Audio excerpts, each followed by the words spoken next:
Hi guys, welcome to my channel. My name is Kiki. So on today's video we're going to be making some soup, and this is a Kenyan soup, and in Kenya we call it Tumbukiza. So Tumbukiza means dipping in, so like you dip all your ingredients and just boil your meal. So that's what we're going to be making today. I also like to call this a hangover helper, because when you have a hangover and you take this soup, it's going to help you survive your hangover. I'm no doctor or physician, but it has helped a few people with their hangover. So we are going to need some onions and some garlic. So I'll just be prepping at first, and then I will go ahead to start cooking because it's a simple meal. So that's why I decided to start the video with prepping first, because the video would only be like 3 minutes if I prepped ahead of time. So I'm going to be using some ginger and some garlic. And what you want to do if you're going to make this meal is your garlic, you can chop it up roughly, but your ginger, I would highly recommend that you chop it up into very small pieces, tiny pieces, because you do not want, this is soup, so it doesn't have a lot of ingredients in it. So when you're taking the soup, you might bite into ginger, because you know the ingredients are not so many whereby it will be hidden in the food. So you want to chop it up finely so that even if you bite into it, it's not a big chunk. And I'm going to show you how to make sure that you fully cooked it, because nobody wants to bite into an uncooked ginger. Yes, that would cause a lot of drama especially for someone who's suffering from a hangover. It's a no-no. So yeah, I'm just gonna make sure that I finally chop my ginger before proceeding. So if you're not subscribed yet, please kindly do hit the subscribe button. Don't forget to hit the notification button as well, so that you can get notified anytime I upload a new video. For those of you who are my returning subscribers, asanteni sana, thank you so much. I really do appreciate you guys being subscribed to my channel. For those of you who take your time to comment on my video, like my videos, I really do appreciate you. You guys are awesome. You are my darlings. You can also go to the comment section and let me know what you think. Niambie tu vile unafeel. Let me know if you try this meal and what you think about it. Also, you can share this with your friends, okay?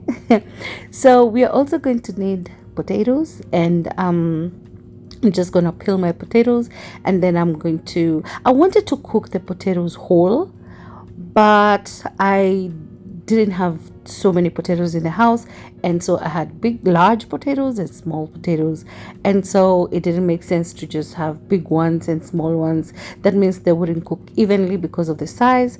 So after peeling them and washing them, I did chop them up into smaller pieces. You will see that later when I'm getting ready to dip them into our cooking pot. So this is a 1-pot meal, so not so many dishes, and it's a very simple dish.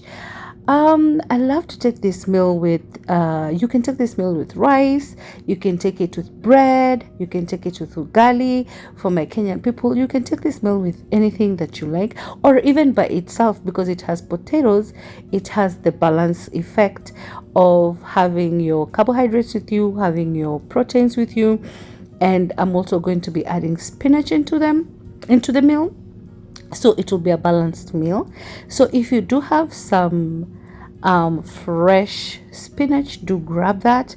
I did not have fresh spinach, so I'm just going to use frozen spinach. Either way, it's still nutrition for my body, because I'm not going to be cooking it for more than a minute. So yeah, for your tomatoes, you want to chop them up, or you can blend them. So because I'm going to be cooking the soup for a long time, for like an hour, because the meat that I'm using is not tender, it needs to cook for an hour or so.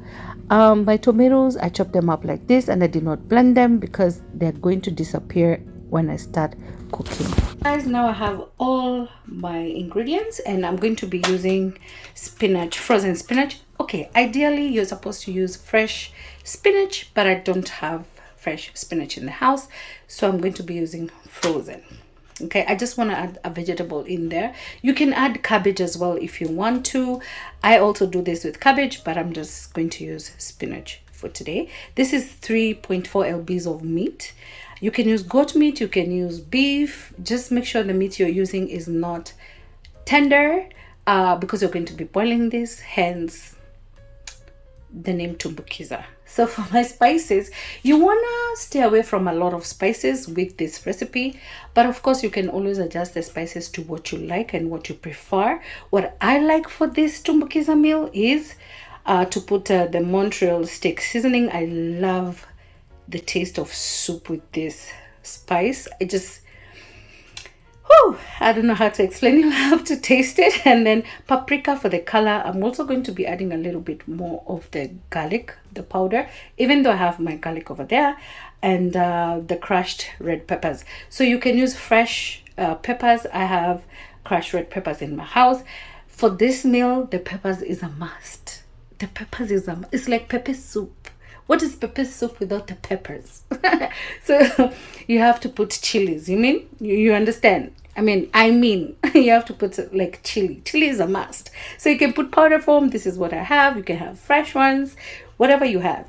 And then I'm going to be adding some salt, of course. I use pink salt. You can use any kind of salt. Okay? All right. Let's get to it.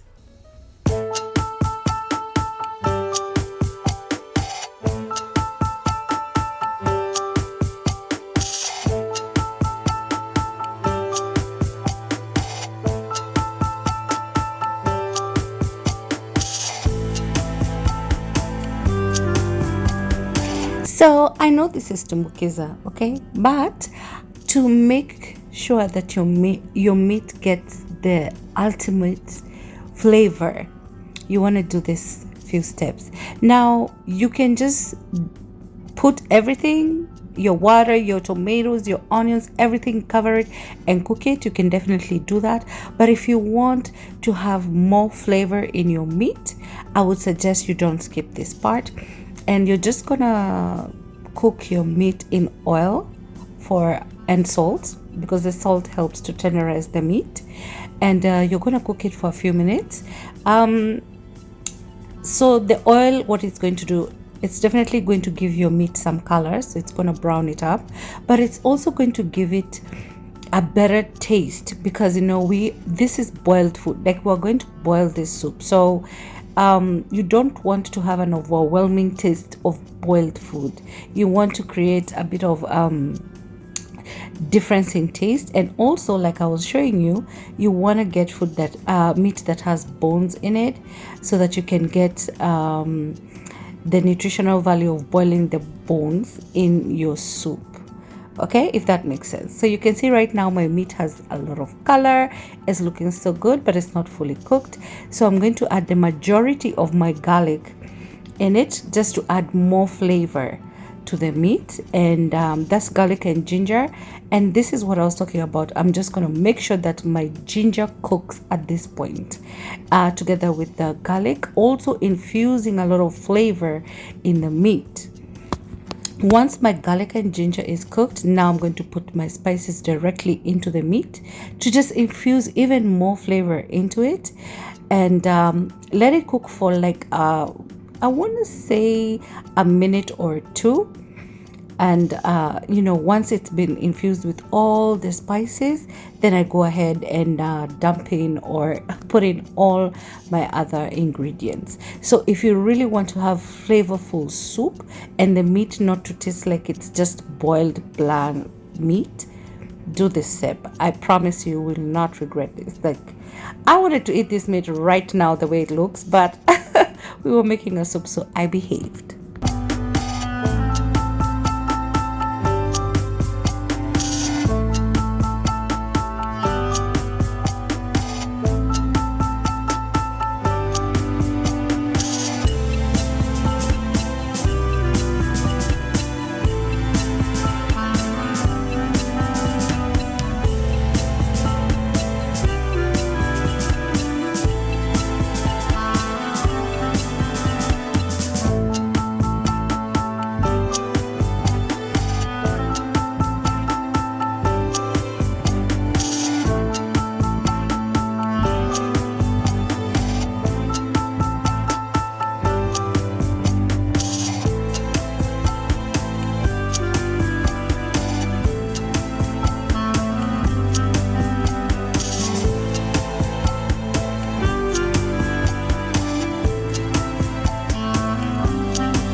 So guys, our soup is ready now. I just cooked my spinach for 1 minute to just make sure that to bring the soup to a boil, because remember our spinach was frozen, so I wanted it to, warm up. So after it came back to a boil, it's ready to serve. And look at that, guys, just look at that. I love this. Like, this was so good. It tasted so good. You want to keep checking your potatoes so that they don't overcook and break in your food. Yeah, but this is definitely one meal that is very, very flavorful. It's tasty, and as I said, I call it a hangover helper as well. So if you have a hangover, a little bit of a hangover, you can try this and tell me in the comment section what you think about it. I usually take it with bread, but you can take it with rice or ugali or any carbohydrate that you feel, or anything that you feel that you want to take it with. So guys, I guess I'll see you on the next one.